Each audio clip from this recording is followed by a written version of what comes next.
সমবায় আন্দোলনকে গলা টিপে হত্যা করেছে বিগত সরকার।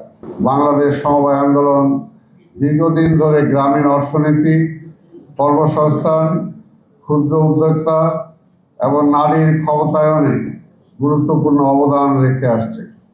সমবায় হলো মানুষের হাতে মানুষের শক্তি তুলে দেওয়ার একটি প্রক্রিয়া, যা শান্তি ঐক্যের ভিত্তি করে তোলে।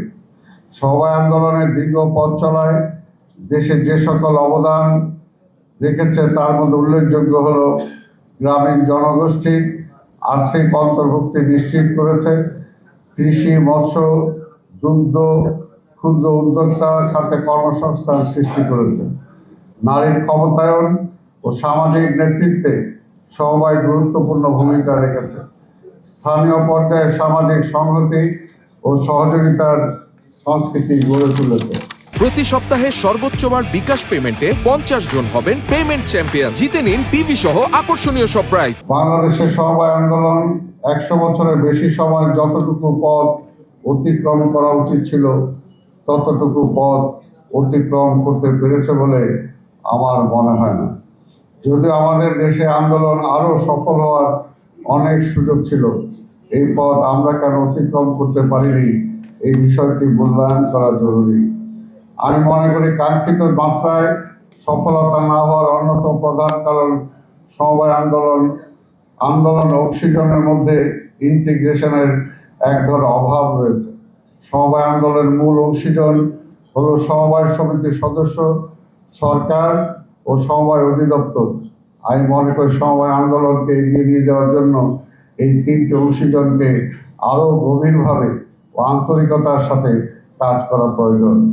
আজকে আমি বিশ্বাস করি যে বর্তমান সরকার একটি গণতান্ত্রিক সরকার, দীর্ঘদিন পরে রাষ্ট্র ক্ষমতা এসেছে। আমাদের মাননীয় প্রধানমন্ত্রী তারেক রহমানের নেতৃত্বে আজকে সরকার বলিষ্ঠভাবে এগিয়ে যাচ্ছে এবং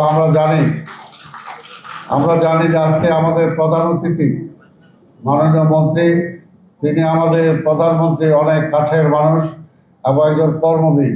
তিনি ইতিমধ্যেই এই মন্ত্রণালয়ের কাজের মধ্য দিয়ে প্রমাণ করেছেন যে আমরা আমাদের মাননীয় প্রধানমন্ত্রী যেটা চান সেটাকে বাস্তবায়ন করার জন্য তিনি সহযোগী হিসাবে সেই দায়িত্বটা পালন করে যাচ্ছেন।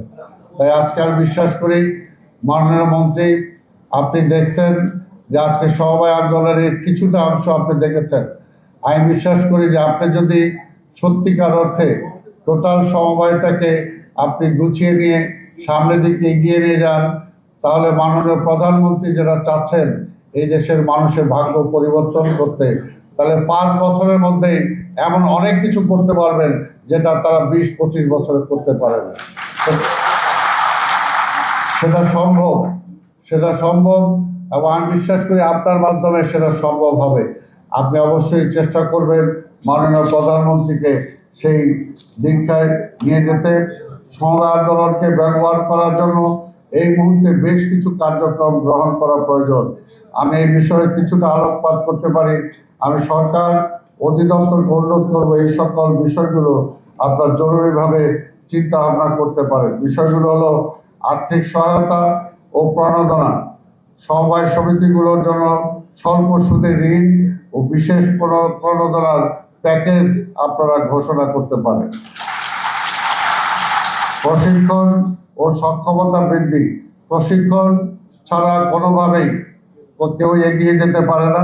তাই প্রশিক্ষণ, সক্ষমতা বৃদ্ধির আধুনিক ব্যবস্থাপনা, ডিজিটাল প্রযুক্তি ও বাজারজাতকরণ বিষয়ে প্রশিক্ষণের ব্যবস্থাকরণ করা হোক। বাজার সংযোগ সমবায় পণ্যের জন্য সরকারি ও বেসরকারি পর্যায়ে বাজার সুবিধা ও ন্যায্য মূল্যে নিশ্চিতকরণ। মাননীয় মন্ত্রী ইতিমধ্যেই আপনি বাইরে আমাদের সামনে বলেছেন যে বিগত সরকার অনেকগুলো কাজ, আমি যেটা বলতে পারি এখানে পরিষ্কার, এই সমবায় আন্দোলনকে গলা টিপে হত্যা করেছে বিগত সরকার। 2001 সালে আমাদের মাননীয় প্রধানমন্ত্রী বেগম খালেদা জিয়ার নেতৃত্বে যে সময় ভিত্তিতে সমবায় আইন 2001 আইন প্রণয়ন করা হয়েছিল, যা 2013 সালে বিগত সরকার সেটা গলা টিপে হত্যা করেছে। হত্যা করার কারণেই আজকে সমবায় আন্দোলনটা মুখ থুবড়ে পড়ে আছে। তাই আমরা বিশ্বাস করি যে আজকে সেই স্বৈরাচারী আমলের যে আইন করা হয়েছিল সে আইনটাকে যাতে অবশ্যই বদলানো হয় এবং বদলিয়ে গণমুখী আইন যাতে করা হয়, যাতে সমবায় সমিতিগুলো বেঁচে থাকতে পারে, সেটার জন্য অবশ্যই সেটা করা দরকার।